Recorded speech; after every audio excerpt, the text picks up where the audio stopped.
Hi everyone! Assalamualaikum warahmatullahi wabarakatuh. So, mayroon pong free iftar dito. Ayan.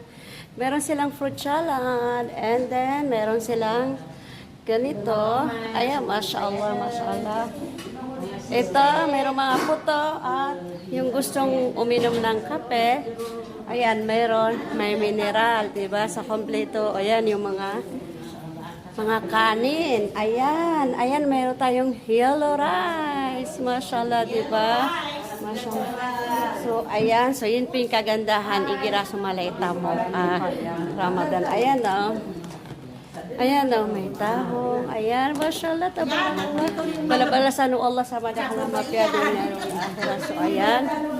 Ayan po ang kulay lidis. Ayan, mashallah. Kulay lidis. Ayan po sila. Oy, i-upload ko to. Okay lang ba? I-upload ko to sa ano ba? Ayan po sila ang kulay lidis. Ayan po si Haja Nurhana. Siya po yung nagpa-iftar. Mashallah, tabarakallah. Five labing kulay. Ayan, yung five labing kulay. Mashallah. So, ayan po.